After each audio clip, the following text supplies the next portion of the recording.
Assalamualaikum and a very good morning.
Hi.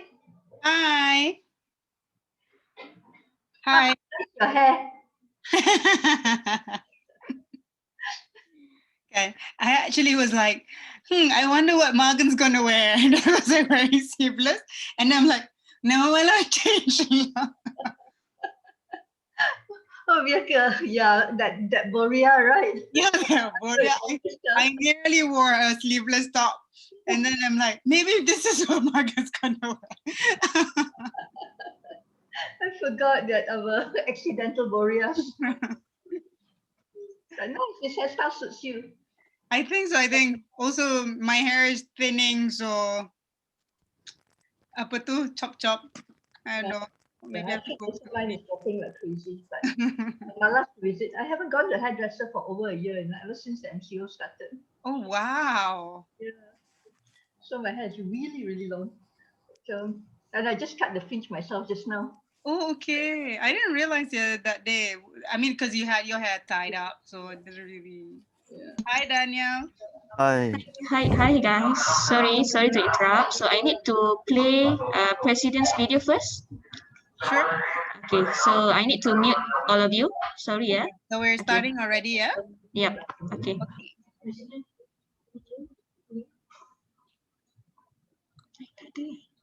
Oh,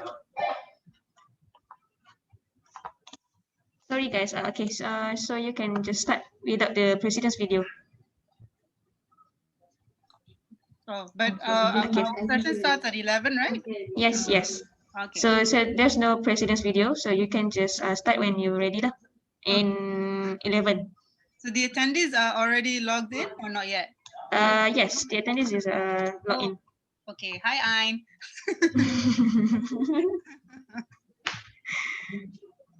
So maybe we can just wait for the other attendees to come in.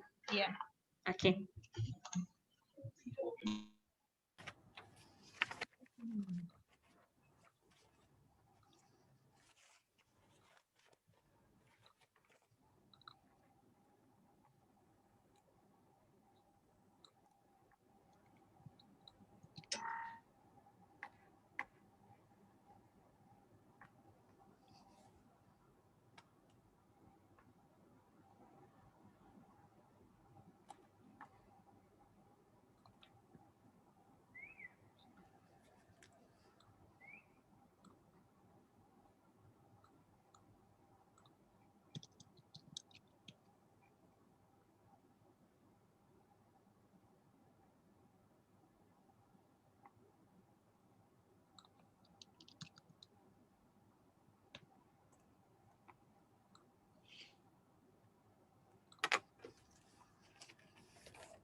Okay, all, you may start now. Okay, thank you to our host.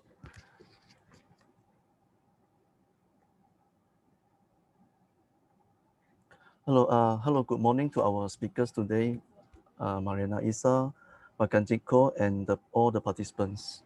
So I would like to welcome all to the second session of today, PEMS and CPD Unlimited 2021 sessions.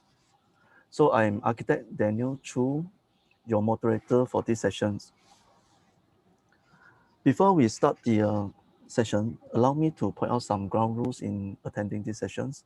All participants are required to sign in and also sign out for the sessions. The sign-in window will pop up in the beginning of the sessions, and the sign-out window will pop up again when close to the end of the sessions. So please make sure that you are stay tuned with us and click on the sign-in and also the sign-out window to collect your CPT points. And all participants can put down your questions in the chat box. There is a little chat box at the bottom there. You can put in the Q&A sessions, or if you have any queries, you can just put on the chat box. So we'll pick up the questions for the speaker to respond to it. As this is a more into a dialogue sections, we may from time to time let the speakers to respond to your questions.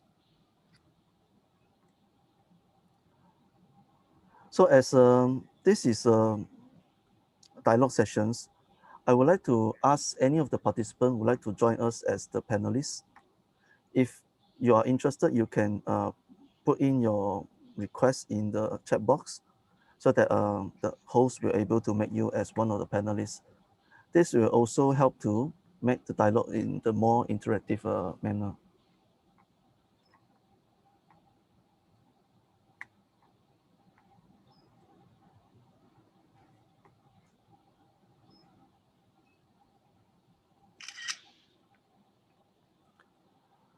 Okay, I'm your moderator today. Allow me to introduce myself a little bit. I'm architect Daniel Choo, practicing architect. I'm also one of the current PEN Council member 2020 and 2021. So I'm a current co-chair of Alternative Dispute Resolution Committee, Media Publication Committee, and also Membership and Youth Committee. I was one of the past chairman for a PEN Resource Center for the year 2019 and 2020.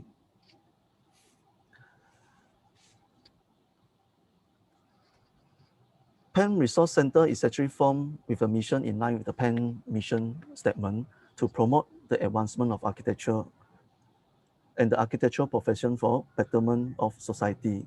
The institute, as a leading authority of architecture in Malaysia, should hold the repository of things related to architecture, including books, journals, archive materials like drawings, photographs, models, biography files, and papers of the architects and also the practice.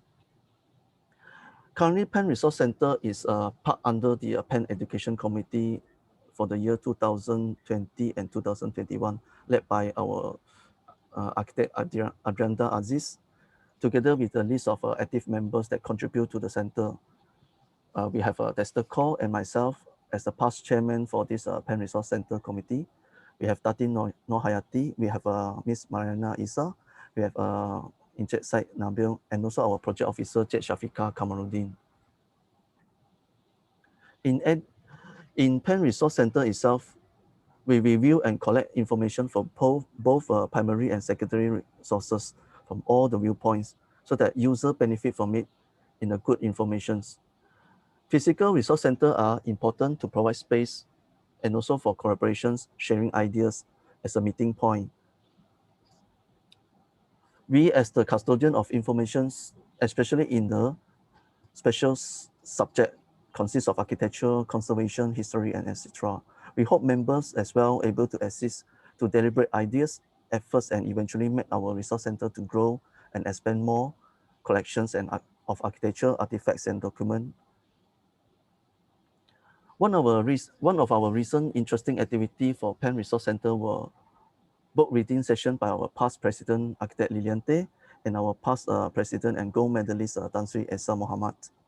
We also have a visit to Arkib Negara and also JKR Library to understand techniques used to preserve and archiving old reading materials. Now, we have another sharing session together with our guests, Mariana Isa and also Maganjeet Kaur.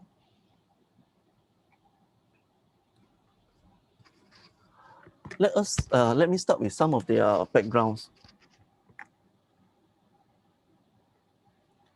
Mariana received her bachelor degree in architecture from the University Technology Malaysia, and also together with another Master of Science in Conservation of Historic Building from the University of Perth,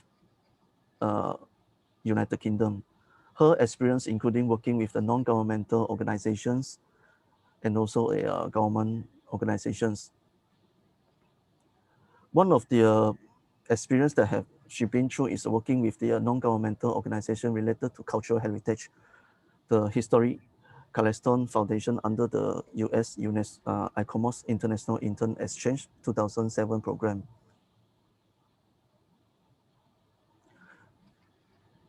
Through her current and previous employment at Padang Warisan Heritage Service, PDI Design Associate, O&O Designs, Senjang Berhad, and some other firms, she has worked with a number of projects involving mixed developments, housing, commercial interior design, and also adaptive reviews and restorations. Mariana also served as an assistant honorary secretary for the International Council on Monuments and Sites, ICOMOS Malaysia, 2016 and 2017.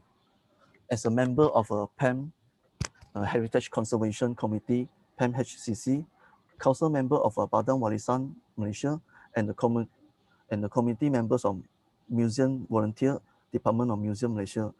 She also an associate member of ICOMOS in Interpretation and Presentation of the Cultural Heritage Scientific Committee, which study the evolving technologies and techniques of public interpretation and presentations.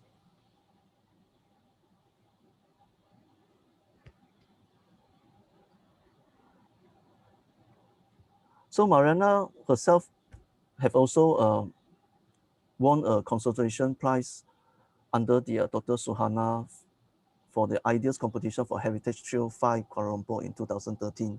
This is a very interesting project I personally have read through and was among the 5 shortlisted finalists for the Marking Georgetown Design Idea Competitions. Maybe after this, Mariana can share a bit on her experience on this.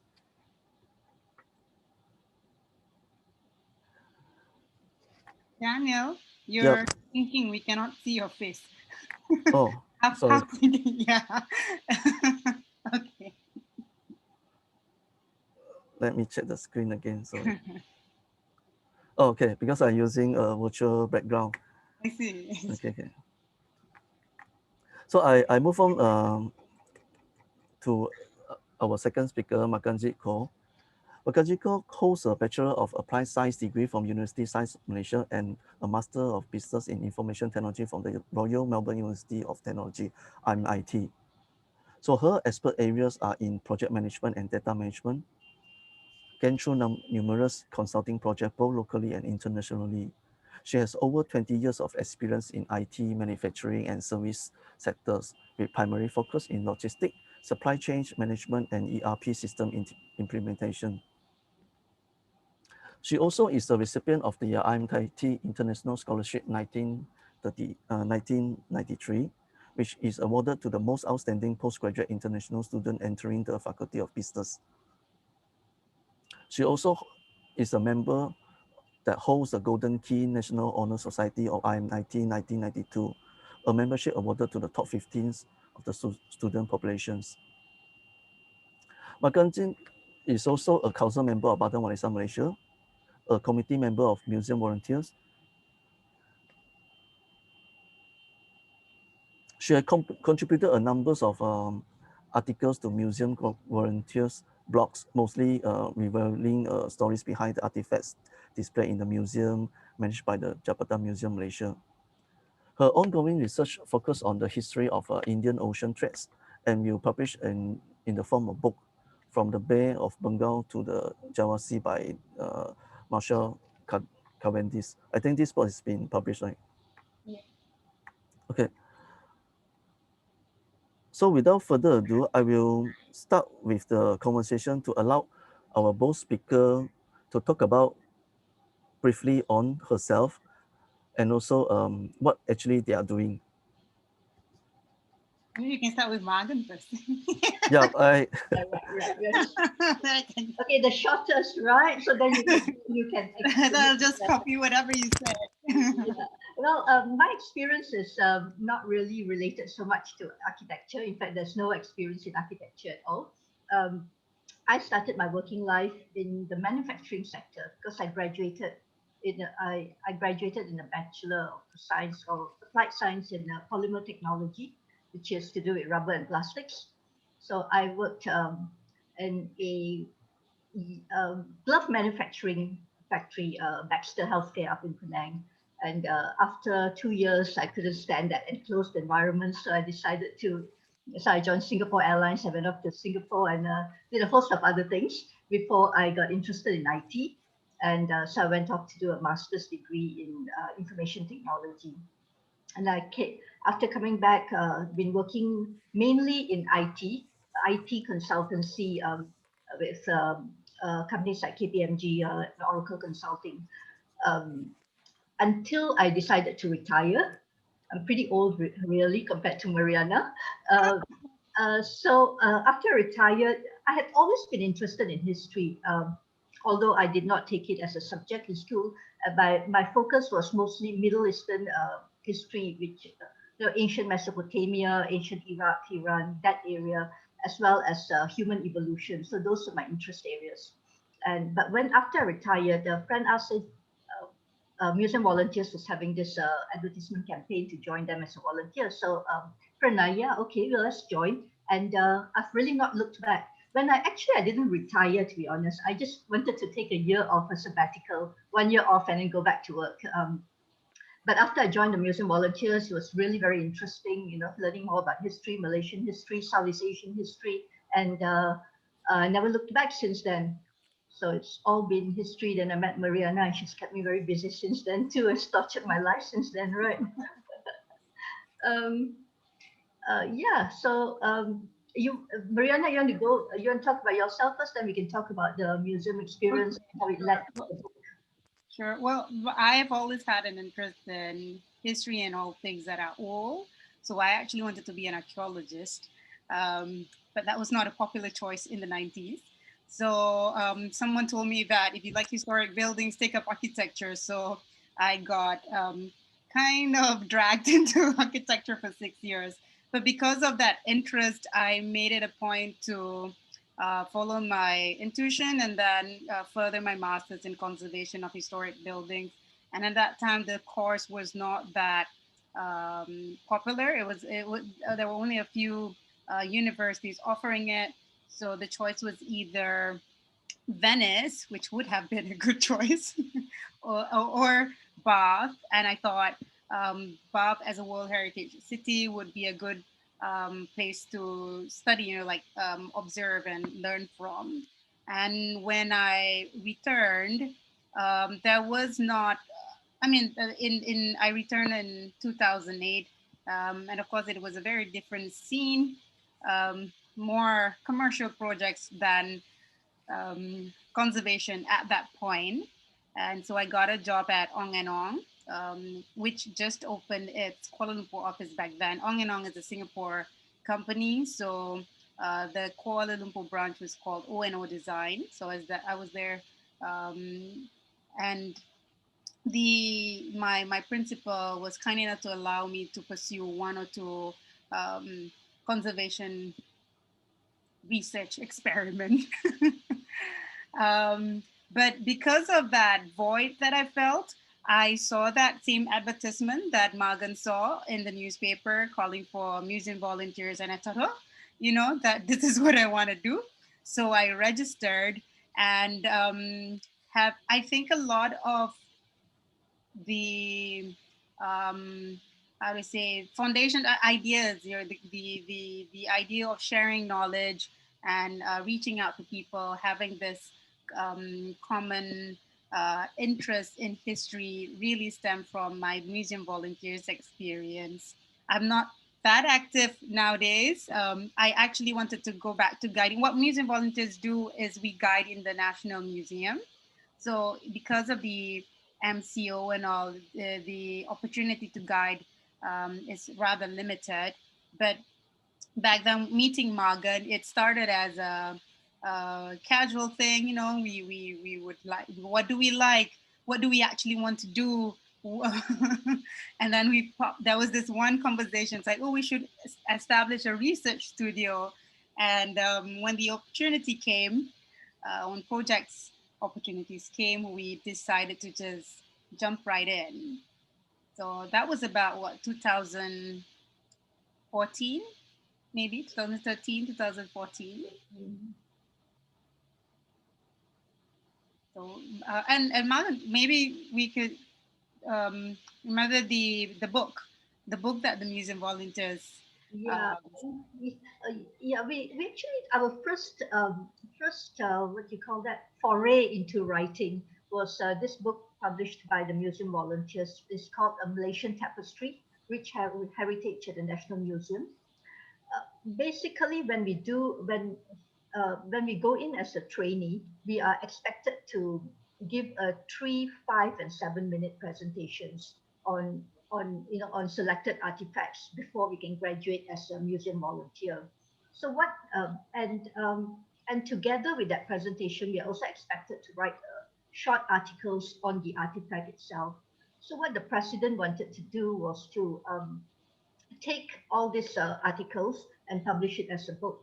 So she approached me and said whether I wanted to, do this project. So I said, yeah, okay, let's do it. But I looked at I looked at the write-ups, the 3 minute write-ups. I said, no, let's start from scratch. Let's reach out to all the volunteers, see whether they wanted to write an article. Let's do a proper book. And so we reached out to the volunteers. We got some people interested in writing articles, and then Mariana said, "Hey, I want to join and join the team because I want to do the design." So yay, great! So then we had so there was Mariana, myself, the president, and another lady, Rose Gunn. She's actually about Saleh, married to a local Chinese, and she's very good at editing. She was with the Indonesian Museum as well, so her knowledge is very very deep. So we asked her to join the team as well, and basically the four of us worked on this book. Malaysian Tapestry. It's been published. It's in its second print now, and yeah, then Mariana and I, from that we started moving on into this. We started this company called Heritage Output Lab, and yeah, so. You want to, Mariana, you want to go about how we started with Hill Street names? Well, before that, I just want to share about the Museum Volunteers books. It's called Malaysian Tapestry. I signed up for that because at that time I've always wanted to design, to do graphic design. Graphic design for books and all. I have a deep interest in book design, and I've never got that chance. And here was one opportunity. So I didn't tell the committee that I had no experience. So we made it a point to learn the softwares that were available. And InDesign is available from Adobe, and it's the software that is used for publications. It's a bit of a mix between Photoshop, PowerPoint, Illustrator. It's a bit of a combo, and I think it's also one software that people they get it with the Adobe package, but they never use. Yeah, and it's actually relatively easy to use. That it's like in a way, like Microsoft Word or anything, it's a publishing software. So relatively easy. When I started using it, I just learned some videos, looked at videos on YouTube, and just learned it on my own. And yeah, we just started. So that's why it took a little longer, because we had to learn the software itself before we could actually put the articles into the book. Yeah, so we were really we self-taught. We're self-taught ourselves and published that book, and it came out in 2015. So that was our first experience. But I came in as more of a designer, concept. Yeah, we went, like we determined the concept together with the committee. Did the cover. Ooh. That was my first book cover design, probably the last. And from there and at that time I was doing with Palm Heritage Conservation Committee. We did an exhibition on A.B. Habak, the Arthur Benison Habak's a celebration, the architectural celebration in Malaya. So that was like a half-year research and then an exhibition. And from there we met accidentally by chance. We were very lucky to meet an agent from Marshall Cavendish who was looking for authors for the Kuala Lumpur street names. And I really practically raised up my hand and said, and I remembered Margaret. And kind of like, oh, we've been looking into this for quite some time. We have a team. And she said, fine. And then and then I called Margaret. Hey, Margaret, actually, I kind of signed it as up for this. Would you like to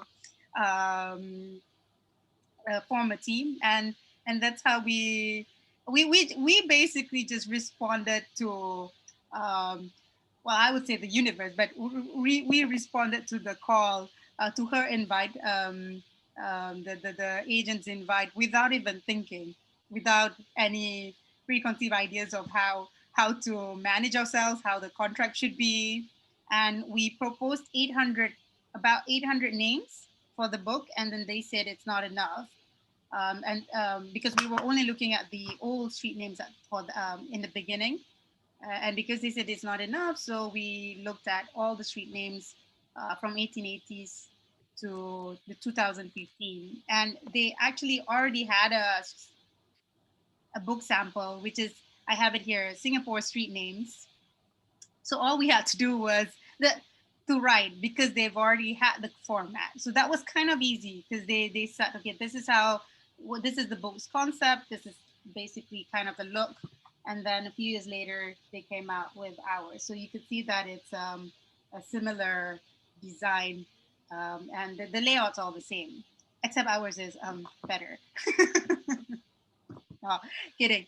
The Singapore ones, some of the names were very general, like Jalan Saleh. Saleh is the name of a boy. So that's when we realized, oh, this is not enough. We need to go a bit deeper. So like Imbi is the name of a person, but then who is Imbi? So what's different is Singapore street names. They're done by professors who majors in toponyms. So it's a study of toponymics. And because we had no experience, ours was just a guide to their meanings and histories. So that's the major difference. Yeah, it's very interesting to know both of you actually met as a volunteer. This is actually started until now. You are forming your own company, producing writings, books one after another, and then with your own heritage output lab itself. So with my personal experience with Mariana, I still remember I met Mariana, I think in the year 2017. I thought we went to the same uni. No. No, we went to the same uni, but we are in the different courses. I mean, I think I've seen you before in the university. So I met you was in the university in KL. So you are one of the invited guests who talk about the streets itself. Oh, so that was very interesting. And then I still remember that we actually went to the Singapore for a visit, together with the professors and so on. Yeah. So that's the books that you are showing is actually that time they was asking about. And then the peoples that working in the Singapore Heritage Trust are very excited. Oh, you are the author of the books. I still remember that time. They are very they was talking, oh, this book is published and then written by Mariana. So they don't know that you are actually Mariana.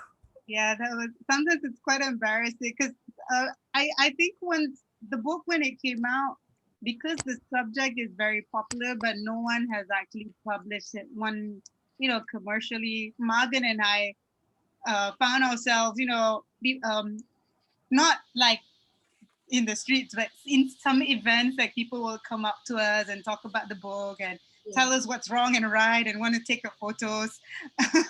Then I started to, okay, I think I need to start dressing up when I go out. I had a similar experience as that one as well. I was chatting with a friend, and the friend's friend came up and started talking, and then he says, "Oh, there is this book. Have you heard about it? It's Kuala Lumpur Street Names." And then my friend looked at me, "That's the author." So it was like quite interesting. And there was one session. It was like a brainstorming workshop. And one person on my in my group on the table was narrating me, like, did you know this street is, the names are, it's named because of this, and I was just stunned. I was just like, oh, do I tell him? I was like, oh, no, never mind, let him. I don't think it will make him more uncomfortable, but it's good to know that people are well, not to say influenced, but the message, whatever we wrote in that book, actually stays with them. So that's actually good. Usually history is something that you well, maybe it's because of our education format, like you avoid history because you have to memorize. But this time, it seems like at this age, it seems to be natural for everyone. I think it's the topic. It's the Kuala Lumpur street names. I don't think made as much impact with the other books, but because Kuala Lumpur street names, it becomes very personal, especially when somebody lives on that street, or they know, or because a lot of roads are named after people.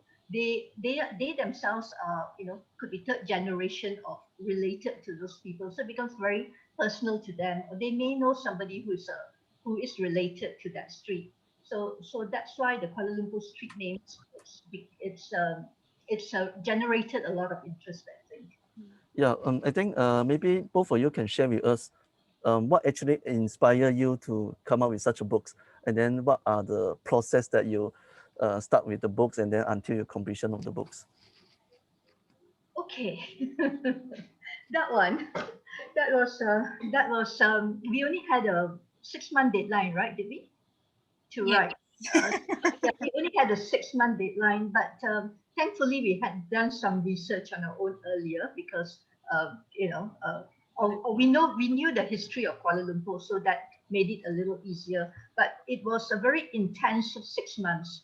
I was on the computer every morning from 7 a.m. until like 2 a.m. Every day. So it's just like nothing but in front of the computer. All my meals was in front of the computer. We spent a lot of time at Arkit Negara as well. Mariana can share on the Mariana, you want to talk about the street naming documents. Maybe if you can pick up one of them and show how that looks like. Would you have it on hand? I have it. Yep, I have it. Continue talking. I'll just extract it out of my drive. So we were in a way quite lucky because a lot of because there's a street naming committee formed during the British time, during colonial period. They had under the Kuala Lumpur Sanitary Board, they had what is known as a street naming committee. So whenever there's a new road and they wanted to name it, it had to go through this committee. And if it was going to be named after a person, they had to have a justification paper why they wanted to name it after this person. So all this information is available at the Arkit Negara. So in that sense, it was pretty good. So when we did a search in Arkit, we came up with a lot of information, and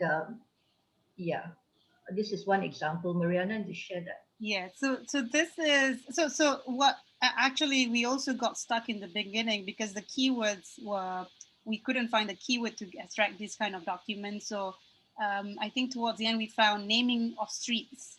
I think back then there were less roads, more streets. So if you're researching on old road names, street will generate more files. This is one example of the street naming document for a road, two streets between Kandang Kerbau Road and Rosario Street. Now this is in Brickfields. So it says the decision was to name the street adjoining the Vivekananda School as Jalan Vivekananda in association to that school. And then the other street is Jalan Tambah Pileh after the late C. Tambah Pileh, an Indian pioneer in the development of KL during the 1890s. And the state representative concurred. So this is the justification that was submitted. So in the minutes, it's included as an attachment, as an addendum. So who is C. Tambah Pileh? He was one of the pioneers, Ceylon Tamils, who came to Malaya, da, da, da, da, da, da. And the street, I think, if I'm not mistaken, it's also close to not far from the Jalan Scott, right, Margaret? Yeah. Well, not that close, but you can. I mean, of course, you can walk from. And Jalan Scott, there's the Kandaswamy temple on Jalan Scott. So you can see he was one of the founders of the temple, and the Vivekananda ashram. It describes what the ashrama is. So after that, there's this map, and I think all architects are very familiar with this with this drawing, because we still do these street names or road name submission today, and the format I think is still the same. So basically, new roads in pink, road names in pink, in a A3 or an AA1. So they marked which road. So this is how we know which streets they were referring to specifically, and who the personalities or the landmarks were associated with the street names. And this was 26th of, let me just check the date. 1957. Whoa. Yeah. 1957. So not that early. So when we kind of got our independence. Yeah, that's interesting that the street naming committee was formed way back, I think, early 1900s, and it has actually stayed on right until independence.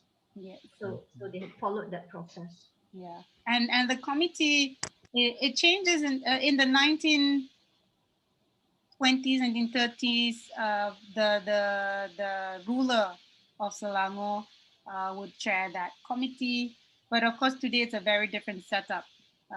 First, we we become a federated territory, so we got no sultans, and the power to name streets now lies with the federal territory minister's office, and then DBKL has a technical committee which advises them. So last time it's about the same, but the hierarchy has shifted, and I think in the future there will definitely be some changes. So yes, so this is one. And we also have, we were very lucky to be able to obtain some old maps. Old maps. And with these maps, we did a lot of overlaying using our Photoshop skills, and then our AutoCAD skills, tracing, overlaying. And I think one example would be identifying where the FMS factory was. Maybe Morgan, you could talk about the FMS factory, and I'll extract out that sheet. You're talking about the brick factory, right? Yeah, the brick factory. Okay. Yeah. Well, basically, what we have read is there was, Bangunan Sultan Abdul Samad. When they were building it, they needed bricks, right? And they said that how many bricks, how many million, 6 million or 8 million, I forgot the exact figure, were used to build, bricks were used in the building of Sultan Abdul Samad. And where did these bricks come from? They came from a factory that was built by the government, by the state government itself in brickfields at where New Central is today. We had a sketch map of that location of that factory, and it seemed like as though it was on New Central. But of course, we had to be sure. We had to make sure. So that's when this map overlay comes in. So we overlaid it on today's map, and that sketch map. And yes, that brick factory was located right where New Central is. And interestingly, we think also that it is this brick factory that gave Brickfields its name, because then they named the road come leading to this factory, which is today Tun Sambantan as Brickfields Road, and after that, Brickfields became known as Brickfields. So from this, I must say this is one of the best overlays we've done. But Heng, what you could see, some of the roads have remained the same, but some have been rerouted for various reasons, and this is one example. So when we were doing these road names, there were also portions that have been expunged, like no longer exist. Half of them still exist. The other half has been developed. And so if you look at the book, there's a lot of branches. We included the road name changes. So some roads, let's say Jalan Damansara, half of it, portion of it became Jalan X, portion became Jalan Y. Even Jalan Brickfields Road, I think there's now Tun Sambatan, Jalan Rakyat, right? At least two or three names. They've segmented the original road. So you can see this is the original Brickfields Road, and then now the new one comes in here. Yeah. The other thing interesting on this map is if you look at the river, the original river flow was right down there. And today the river has, they did that reclamation project, and they did all that river straightening projects. So that river has moved to location as well. And we were very lucky, because of this book, some of the descendants of the personalities and of course the land have contacted us to just talk about what they know and then what we know, and then because a lot of people are interested in their own history right now. So this lot here, 42, 43, I think that one of the descendants is an architect. So he met up, he contacted me on the phone and said, we used to own this whole estate. There was one bungalow at the back was the workers. So some of our information is actually from the descendants and the public themselves. So we're like a memory archivist. We whatever people tell us, we try to stitch them up so that we get a better idea of a particular area. And these are other maps that we found. The mosque in Java Street, and then this is Jalan Tuntan Chenglok. So just some examples. This one was quite interesting, that Jalan U, if you go back to that map. Here. Hold on. Jalan U, yeah.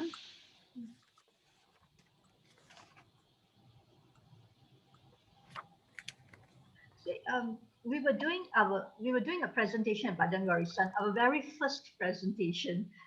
We were both nervous as anything, but anyway, after the presentation, and this old guy, he came to us. He saw this map in the book, and he said that, oh, I used to live right here on number 1. So that was really good, So he was very nostalgic. He felt very happy that his location was actually in the book itself. And of course, you don't have that today. This Posh Avenue, Yusui Guat Street, has been absorbed into Jalan Tuntan Chenglok. It's no longer there, so the whole thing is known as Jalan Tuntan Chenglok. So he was very happy that that number 1 was still there, and he remembers that very well. Yeah, so that he can tell his grandchildren. I used to stay there. Yeah. Yeah, it's very interesting to know the process, how you actually, producing the books, especially just now you're talking about you only have 6 months. That is really, really short. And then you need to capture like how many? like 800 of 1,500. 1,500. Oh, Yes. it's more than that. So Yeah. you can imagine that. So from there, I understand from your presentation itself, we understood that you're actually able to understand, you're able to pick up a lot of things. Like for example, from the map itself, you're able to understand, oh, there is a changes of the river, of the street itself. At the same time, like for ourselves, we only know that Brickfields, the name is being named as such is because last time it's producing bricks.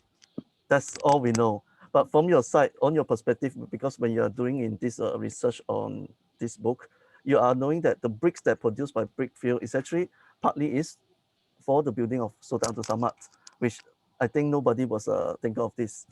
So it's something that very interesting as a writer, as a researcher. When you carry out all this exercise or all this project, you are able to take out all these informations and then share the people's. Okay, with that, a very simple questions. Say for example, you are doing a project like as such. Do you feel that it's very exhausted when you want to produce such a writing within such a small period? It is, but for me, it was although it was exhausting, but because it was the very first project, I really enjoyed doing all that research, going to the archive, going to the National Library, pouring through the maps, pouring through all the old books, all the archive documents. I enjoyed it very much. Although, and I didn't really feel that stress that you normally feel, like when I was working IT projects, the stress of deadlines. I didn't really feel that because I was really enjoying the work very much. Right? I basically enjoy research, maybe not so much writing, but more research. Yep, the process itself, I The can see. process, yeah, process is very interesting and very Yeah, fun. how about you, Mariana? I have to be honest because I actually never told anyone. My father was really ill and then he passed away. So I literally managed that grief by putting all that into that book, into the writing and book. I think it really, I used it to distract me for that was a real, that 6 months. Make you more focused on it. Yeah, because I didn't want to deal with feelings and emotions, but it was a very I can't really remember it. So it was melancholic for me, but I it kept me occupied, it kept me sane. But I was just exactly like Morgan. I didn't do anything but sit at my computer table, looking at the computer, and of course we spend a lot of hours in the archive Negara, And the and National Museum. we owe it to them. Really, the book would have never happened if not for the resources that they offered to us. And it's one of the most, to me, underrated resource center in the country. Of course, there are um, there were challenges. I think when we started, they closed down. They were closed for renovation. They were closed. Yes, and we had this deadline, and with a Singapore company, all very serious. So we actually had to write a letter in to request special permission to go to the archives. So we actually, this is our deadline, this is our contract. Could we have permission to come in during the renovation? And they were very kind to allow us. Basically, they asked us for a list of topics, right? And then we gave it to them, Yes. and they sent and they gave, yeah, they photocopied it for us. Yeah, it was very nice. But another very good resource that most people don't realize is the National Library. Mhm. The National Library actually, every time friends say, "Oh, National Library, what does it have?" But it has got a very good selection of books because a lot of the old books, which were published in the colonial period or even the early period, were donated to the museum. Sorry, to the library, National Library. So they got a very good collection of books, and I really recommend the National Library as well. If you're looking for any material, look, and you can't find it, look at that place first. Yes. There are many, you're right. There are also many small resource centers and libraries as part of different ministries and institutions, just like the PAM Resource Center. One that I was really impressed of was the MINDEF library. I keep talking about it, the Ministry of Defense in Jalan Gurney. because the street names we had to cover Minda, Pulapol, that area. So there are collections on history, a lot of on military history, but the ones on local history, the books are really kept well. The original Frank Swettenham publication, maybe because it's the military background, it's all intact, full range there, and they're also very friendly. All you have to do if you want to use their resources is email, tell them, okay, this is my research topic, would you be able to give me access? And then the librarian will give you a letter, and then you can enter. Of course, you have to go through the checkpoints. But it's the same with all other semi private libraries. So, but Yeah. it put you have to put a little bit more effort to to go. look for And to go through. similarly, you'll be surprised, but the police museum has got their own library, and Yeah. that's another very good resource that we found. So, of course, some of the road names are named after police inspectors. So, we found a lot of material there itself, and again, they are also very helpful. Yeah. Another good one actually is the Kuala Lumpur Library, the one at what, Dataran Merdeka, the one that got burnt. I don't know whether it's reopened, but they have got maps. I found maps in the 1960s, very good copies there, and also a lot of very good books on Kuala Lumpur history. So these are very good resources. Since we're on maps, I just want to share with you guys, Faiz and Huat and Ain. This is old the oldest formal map that we found. So it's Kuala Lumpur in 1889. Formal as in it's drawn by a surveyor.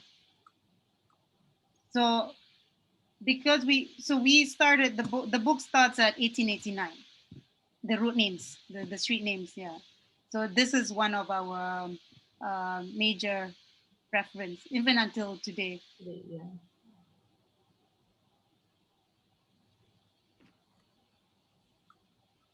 Yeah, I think I personally I also have your some little experience in searching informations, because I think before I entering university I was joining history writing competitions. Oh, Yeah, I think that's nice. once a while they have these competitions. Yes. Yeah, I was very excited. I don't know what topic to pick out. I just choose a topic, simply choose a topic, and then I go to the Archive Malaysia and also the National Library. So the experience is like very good when we are searching for informations. We are going through areas that no normal people that are not doing it. So I'm scrolling down all the digitalized newspaper, which is very early one. It's like 1940s, 1950s, to search the articles so that related to my topic, and then I can make reference to it, things like that. So that was a very good experience for me as well. Feels like detective work, right? Yeah, it's like, oh, you feel that it is something like it's not enough. You want to go for another library to see whether there is additional information to complete the pictures, things like that. So it's very interesting, especially in the process itself. So from my understanding that your company, this Heritage Output Lab, has been produced quite a number of books, like the Malaysian Tapestry Rich Heritage at the National Museum, Kuala Lumpur, of Malaya, and also the between Bay of Bengal and the Java Sea, and the other one is the Jalan Ampang Trail book. Yeah. So I want to know that all this books itself, is it when the time you plan to author or come up with these books is related to each other, or you want it's just called instantly, or it doesn't stand at the end, it come out as it seems that it's related to each and one another.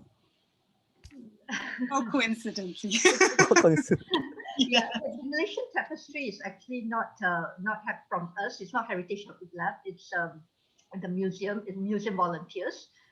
So our first book is Kuala Lumpur Street Names, and after we wrote Kuala Lumpur Street Names, coincidentally, somebody at Elizabeth, I EDM, think.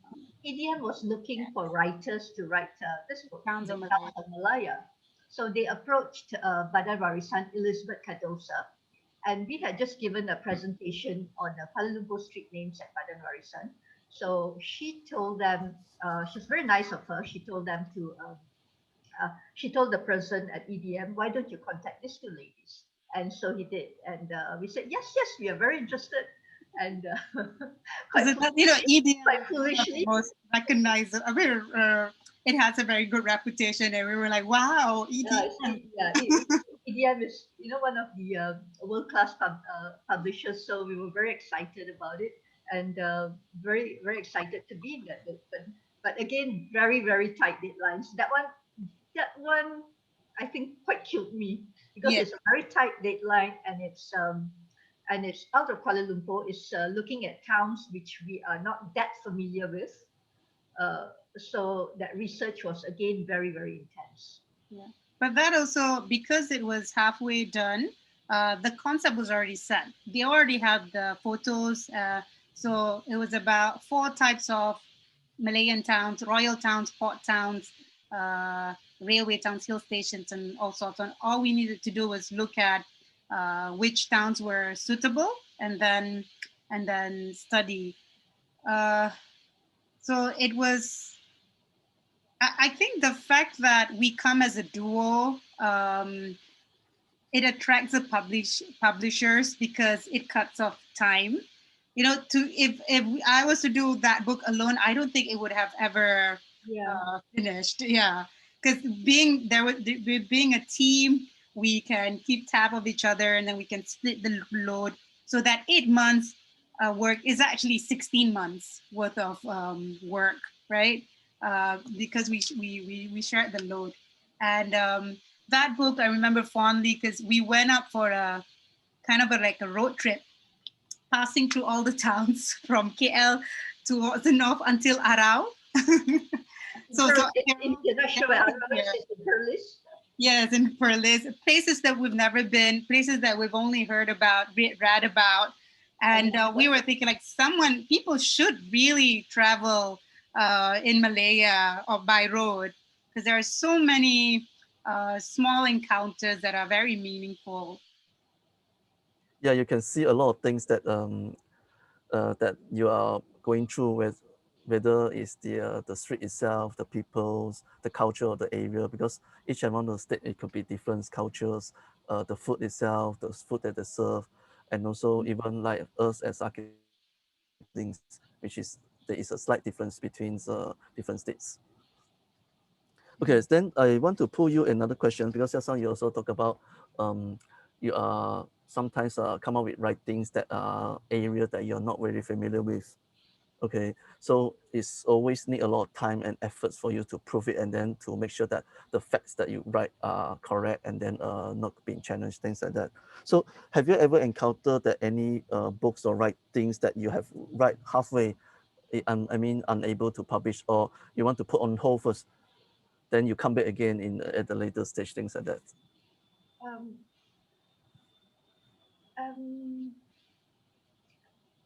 okay, I'm not very sure. You mean to say don't publish for that particular book? Or No, you haven't published because you are writing halfway.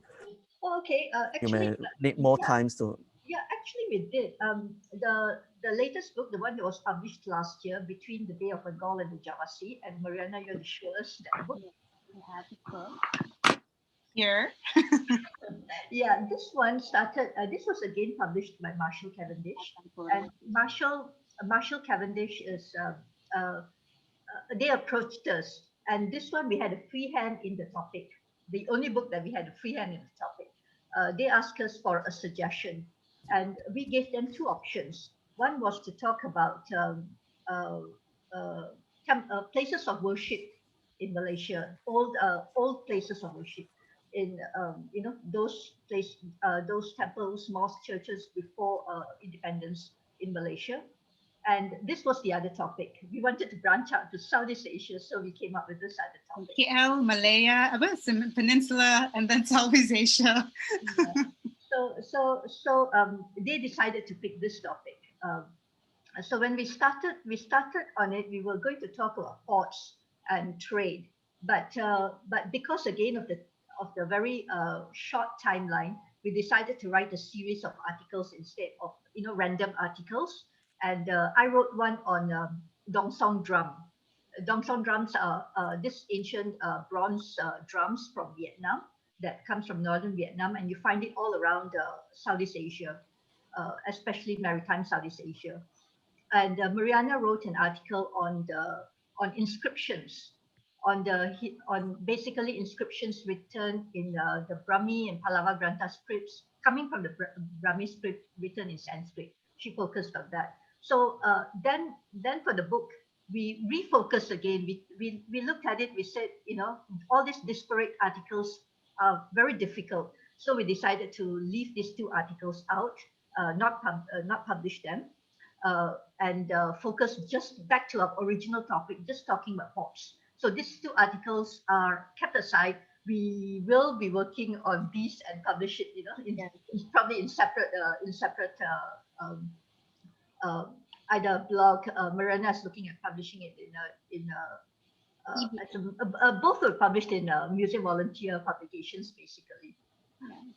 But the experience of, we were very lucky, I think, to be working with established publishers. I think what we learned, what I've learned a lot, is the commercial decisions or the commercial factors that influences the book concept, content, number of pages, how thick, what kind of paper. So usually they say you have to write about 30,000 words. They actually give you that limit. It's very different from when in uni we do thesis, it can go on and on and on. There's no limit. So editing comes to place. Imageries come to place, and I must say I learned a lot from our editors. We had one from Marshall Cavendish, is Justin, and then from EDM it was Eleanor. Eleanor. So again, it's really I think I grew into this not the industry, this field, learning from people in the field. Yeah. And also if we go back to Kuala Lumpur street names, they asked us to submit a manuscript of 60,000 words. Yes. And what happened was both Mariana and I wrote 60,000 each. So we had 120,000 words, and they had to cut that short. So we actually have a lot more material on hand than what's published in the book, because obviously they couldn't put 120,000. They were nice enough to give us an additional 10 pages from what they originally wanted to, but still they had to chop off a lot of information. And that also taught us that we have to keep to the word count. We cannot simply go on and on. That we have to respect the number of pages that the publisher has already put aside, because it affects their budget. Yeah. And the Towns of Malaya, actually we had a long bibliography, and that because of the page limit, the editor took out, I think, a half of it, a huge portion. And when the book came out, one reader actually complained that the bibliography wasn't available. And it's not that you don't want to give these references. It's just that because of the commercial factors, it just can't be included. Yeah. So I don't complain much about the books I buy nowadays, because I realize what a lot of work that is put into it. Yeah, especially mistakes. Sometimes you see typos and says, "Oh, that editor didn't do a good job." But then after looking at our books, we also found some mistakes in our books and said, "Oh, okay, it happens. You're just human. You cannot just pick up everything." You correct it at the next editions, things like that. But my advice to anyone who's writing a book, get as many proofreaders.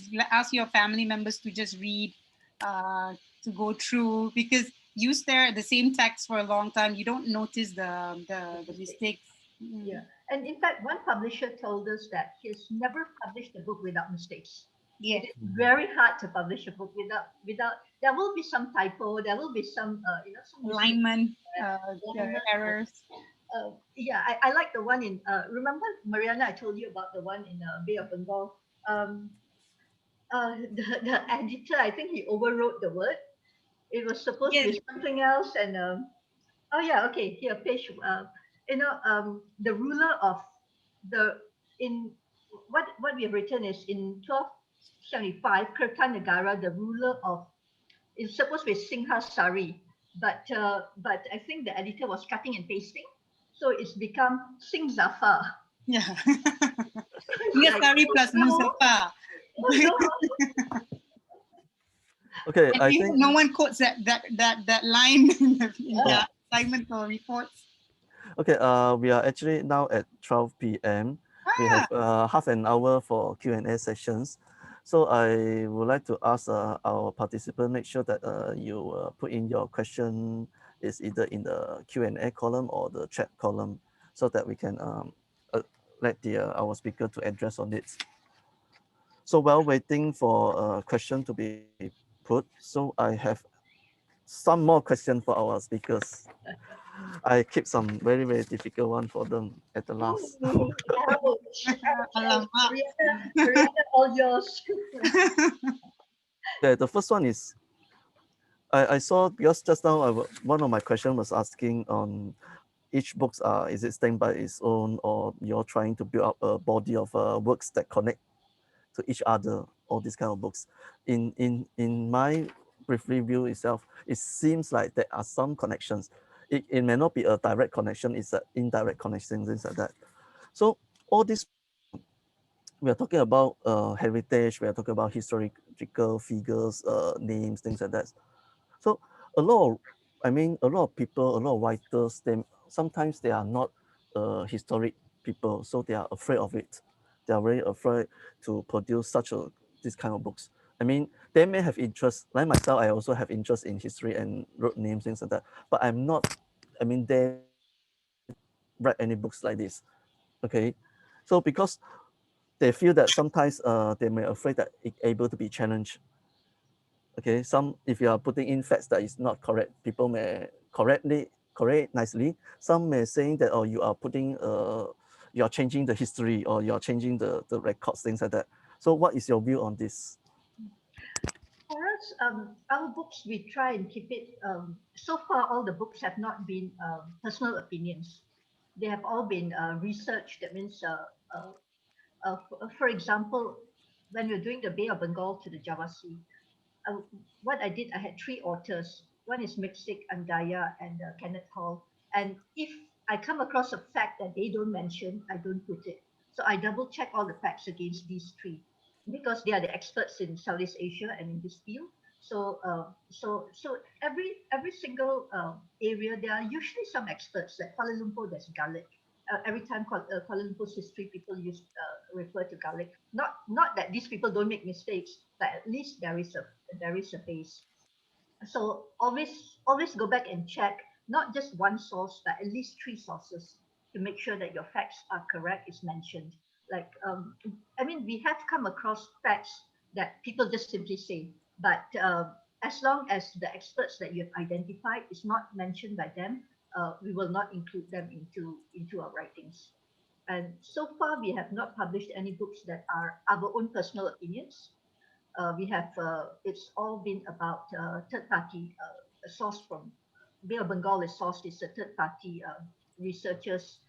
Um, uh, the other one, Kuala Lumpur Street Names, is based, it's on what's in the old newspapers, as well as Arkip Negara, also published documents, published books. So far we basically try to avoid controversy. I'm not one, of course, controversy sells. You make more money when you write controversial books because people buy, but I'm not very comfortable with it personally, so I try to avoid it. And I prefer to write on things that the facts can be verified and it's been said by the experts in the field. I think when we write on, not just books, if you're into history, research and all, we must have that drive to pursue. I think that, historians basically, they pursue.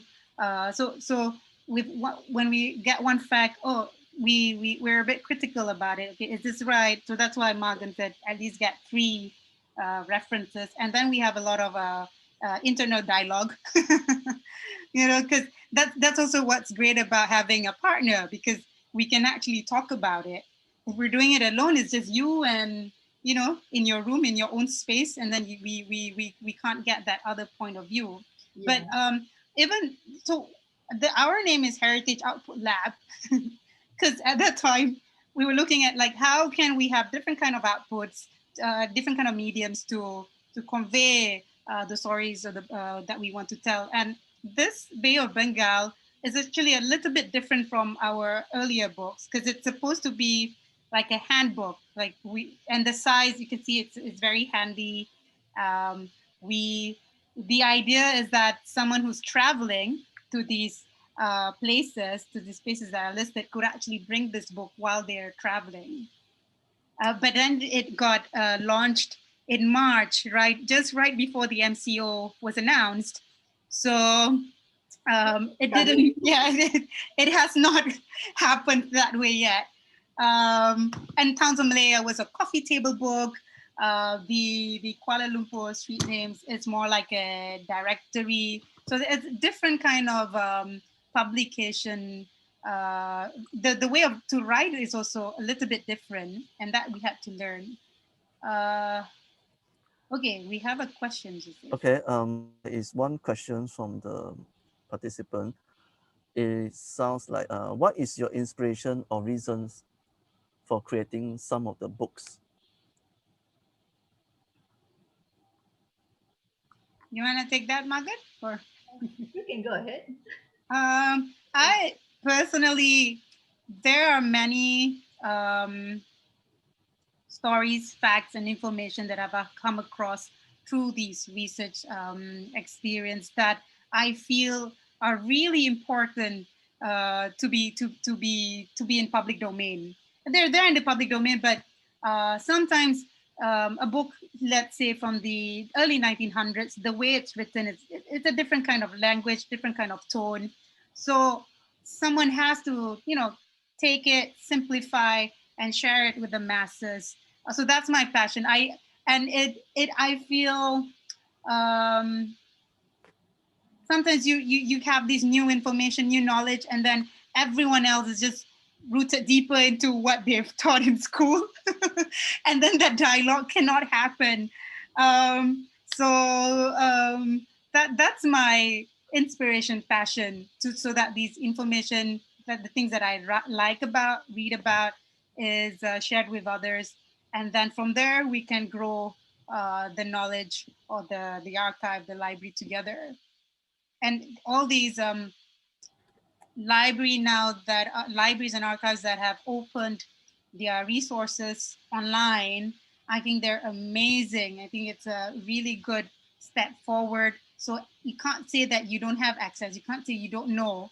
You Google and it comes out. But whether we want to read and analyze and bring them forward to the public domain, that's a different story.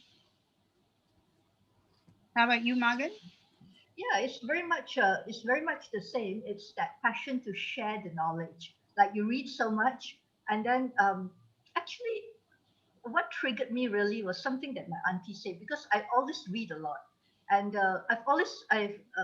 from young I read a lot, and I was once back home in Ipoh. I'm from Ipoh, and my auntie came and she says, "You're always reading. Why don't you write and share your knowledge?" And at that time I was like, yeah. But then it always stayed with me, Yeah. And she's right. I read a lot. I have got all this information that it would be nice to be able to share and to basically share with the rest as well. So And I was one of those boring friends. I think before the KL street names came out, my friends really tried to avoid talking about history. Because I'll be like, we'll be at American Chili's having dinner, and then something will trigger me, and then I'm like, oh, did you know? Blah, blah, blah, blah, blah, blah, right? And they'll go, oh, boring, Mariana, boring. So I never had that click to talk about the things I like. So museum volunteers gave me that social network of friends. They gave me really good friends. And this passion for sharing information, I think museum volunteers also helped nurture, because it was when we guide, it's like what we learned today or yesterday, what we know, we're passing them on to the visitors. So it's the same root concept. Yeah, I think sometimes, writer or author, when they write some books, they may have some inspirations, they may have some specific reasons. Like sometimes they may don't have any reasons because they just have the interest on it, and then they just, as the reason can be as simple as they just want to the readers, to the peoples, so that I mean whatever that they know, they found out won't be just lost. Yeah. Like for example, the KL, the street name itself, the book, actually it really helps a lot of students, whether in architecturals, plannings, urban designers, they actually make a reference. Oh, they know that, oh, there is a name before this road or this street called as such. So it helps them to understand, and then they appreciates itself. Oh, there is a changes because of history, because of a certain event, and so on. So it actually create a something that very good, a good impact to them. Sometimes as a writer, we may not think that, oh, may not thought that, oh, my books actually carry such a big impacts, things like that. So I believe, I'm not sure what about both of you, what do you think about it? I think the Kuala Lumpur street name has made an impact. I'm quite happy to say that, because I see it being quoted everywhere. Yeah. You know, I got that as well. yeah, and like you said, you know, you have like strangers that you don't know. I say, oh, I read this book, and one of my neighbors has given a lot of these as Christmas presents, and even as far as they are Danish. My next door neighbors are Danish. They have given it to their friends at the embassy and all that, and friends still ask them for copies. So it's really nice. I just have to share this. I mean, when you say it's quoted, DBKL did the Jalan Alor beautification, right? So they quoted our book and put it on the on the wall, and then even put our names as reference. Well, Yeah, so they took the exact paragraph. That's good. why they put our names in. So it's I think that one has, It's very flattering, and yeah, it's very much and funny also. And without your notice, maybe one day you're just passing by, oh, how come my name was there? Yeah. Okay, that's very interesting. Let me see, we have any more question from the audience. Okay, if not, that I come up with another questions for you. Okay, as a writer that produce a few numbers of books already, is you are not a beginner, you're not a fresh writer. So have you really believed that there is something that we call a writer's block? Oh yes, definitely. I had that for between the Bay of Bengal and Java Sea. There was a time and I just couldn't write anything. But yeah, I got over it. Started doing something else, and then when you get back into it, then it's okay. Um, yeah, definitely there is. I always have a writer's block because I'm still working, right? I still have drawings to do, and it's very hard to split your mind into different places. So um, most of my work is in the spirit of last minute. That's Oh and, yes, I know that very well. It's yeah, true. and Anna, come on. because of the contracts that we sign, right? That's a big motivating factor because companies like Marshall Cavendish and all, they give you a in the contract, so you have to finish it within the certain period, otherwise, blah blah blah blah. So I become very afraid of that. I'm like, oh my god, we signed a contract, we have to. I'm a very deadline oriented person, so. Um, but when I start, that's all I do.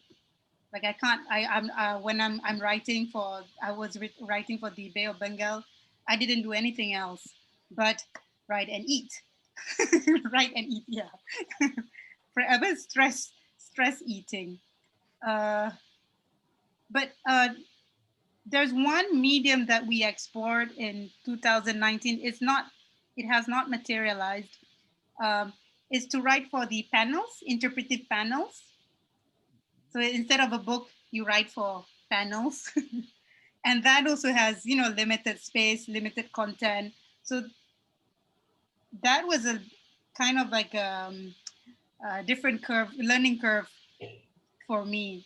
I had a love and hate relationship with myself while doing that, because it's a medium where it's a very new medium, not very conventional, but very important if we want to uh, disperse that information out there, because it's free. People don't have to buy. What the thing about books is, if you want the content, you have to buy them. And then this panel idea, having it in the street, available to the public, I was very attracted to that.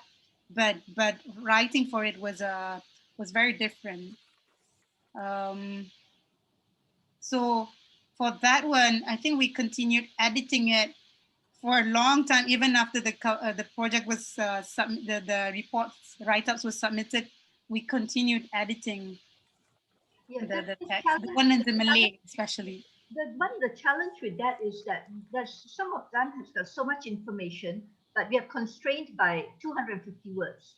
And so how do we put all that information in 250 words? If we miss some information out, you'll have people say, "Oh, how come you never say this? How come you never say that?"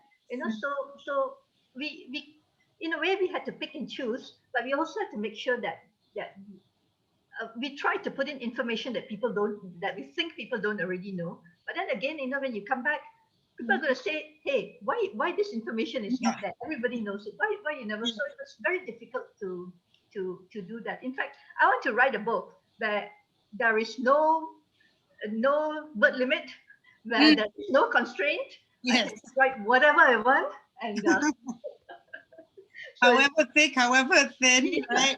And it's mine. Yes. Okay, let me see. We still have 10 minutes more to go. Okay, I give a little simple question. So each and one of you just, because I saw they have quite a number of books that, and also writing that you have produced. So each and one of you just tell us one book. I mean, which are the favorite book of yourself? Favorite. Yeah, and then why? Susah. That's so sad. All our babies. Yeah, the Kuala Lumpur street names will still be close to my heart because it was the very first book that we did, and it's still very relevant.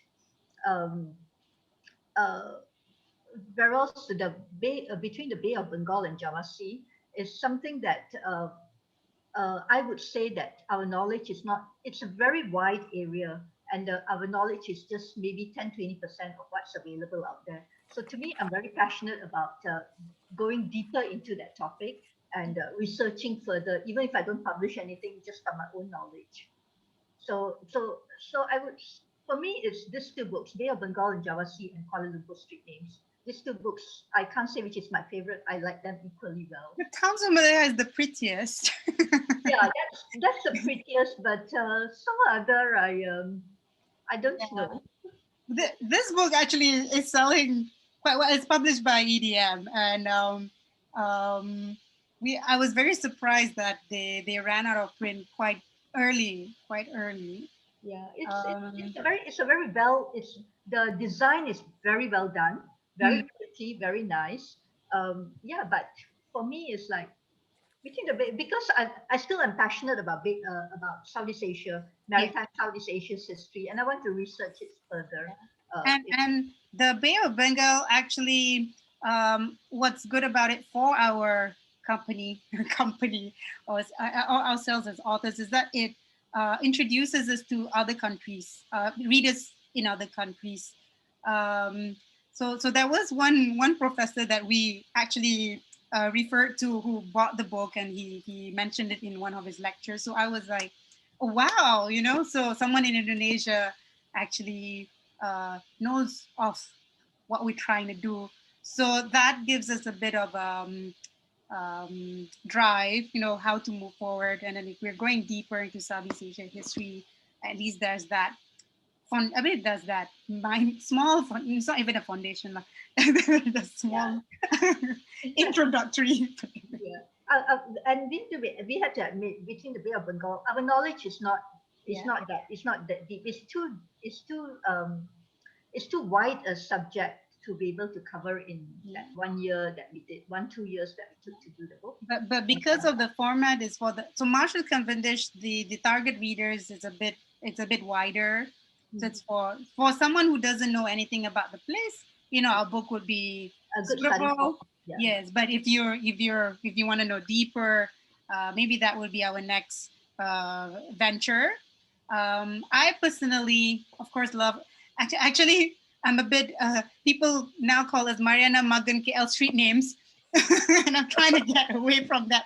Oh, KL street names, Mariana Magan KL street names, and the radio. Sometimes when there's street name changes, the newspapers and all actually try to contact us for comments, and Magan's like, no, don't make any comments. But the one that I mean, same as Magan, I think Kuala Lumpur street names has a very special place. But what I'm super excited is about the trail guides that we are that will hopefully be working on this year and completing, because it's for Kuala Lumpur, so it's kind of an extension of the Kuala Lumpur street names, yeah, but with more photos. So yeah, so I would say KL street names, and then any extension of that, because we had so much, right? So I'm looking forward to that one. Okay, let me see. Now it's 12:24. Okay. I didn't realize we can actually really talk for 1.5 hours. I know, good job, Daniel. Okay, well, before we end the session, I have a very last question, or I would like the both of you to our participant here. Say, I mean, if they have the interest or they have the passions to become a writer or to start writing, things like that, what is your advice to them? Pick a narrow topic. Don't pick a wide topic, especially when you're starting up front. And pick something which is of narrow focus, and read a lot on that topic. Understand that topic very well. Understand its interactions with other topics, because in a topic you can't just read something in isolation. You have to know how it relates to other things as well. So get that wider picture, and then only start writing. Research well first, but don't spend all your time researching. Write and then research again, but have a good research base. Have a good set of material first. So the process itself is actually have to go, I mean, concurrently and then through and fro, things like that. Yeah, correct. Because once you start writing, you will realize that you're missing certain information. Then you need to go back and research. So you can't do all your research and then write. You need a good base of research. You need to understand the material well first. Then start writing. Don't stop. Just start writing, because once you don't, you can continue. You can get lost in the research itself. It can take you to many places. One will link to something else. The link to something else, and you can get lost. Just start writing, and once you start writing, you will realize where the missing pieces are, and then you go back and research and get more information on that particular area. Okay. How about you, Mariana? I would say, on top of that, try to find a peer group, like a big or smaller group of people who are interested in what you're researching, and feel free to write to any, if there are any professors, academicians that you think could direct you somewhere, just be brave enough to contact them. Yeah, perhaps start with a blog or an FB page, because I think without peer support, it is very hard to build up that confidence. to not to just be confident as a writer, but to be confident with your content, the content that you're creating. In fact, if anybody here wants to write about history, anything, a short article, maybe you want to try your hand at writing, send it to me. I will be quite happy to publish it on the Museum Volunteers blog. Yeah. I can advise you and say that, okay, yeah, this is suitable or not suitable, or whether your facts are correct, whether you should research more in a particular area, and we can then publish it on the Museum Volunteers blog, and that could Magan's really off on the path of writing. Magan's really good at that. at structuring the narrative and the Time. facts and all. Yes, you are. Yeah, so I'll be happy to publish it on blog, and it'd be a good start if you've never written before. And if you have any queries about where to get resources on certain subjects and topics, we're very happy to share. There are many people who've written like, can we do you have a copy of this map, where can I find this kind of information, and then we're without fail we've responded Happy to all of them. You're not selfish with that knowledge. You're very happy to share. Yes, we're very happy to share.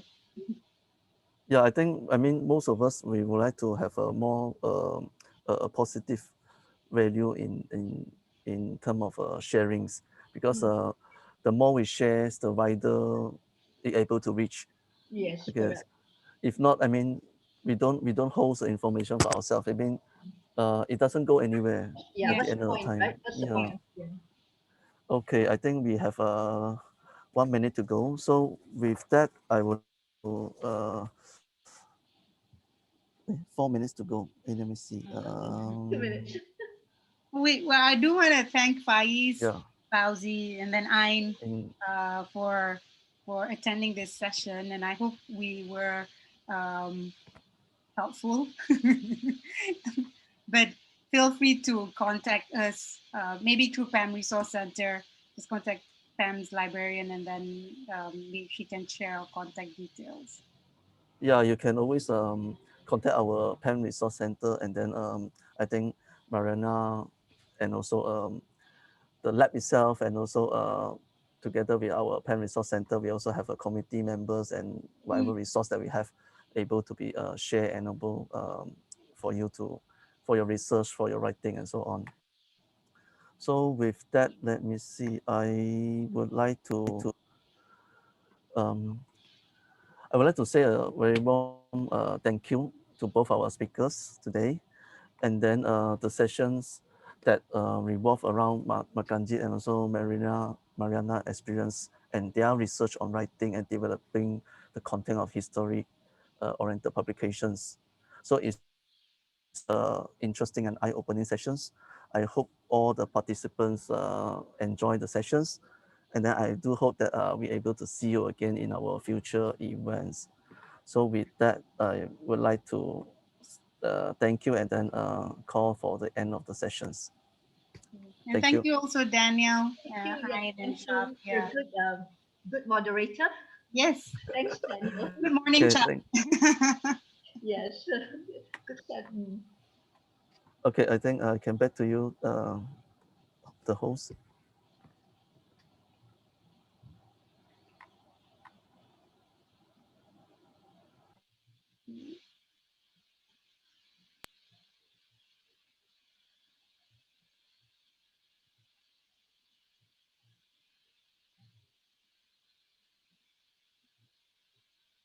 Okay.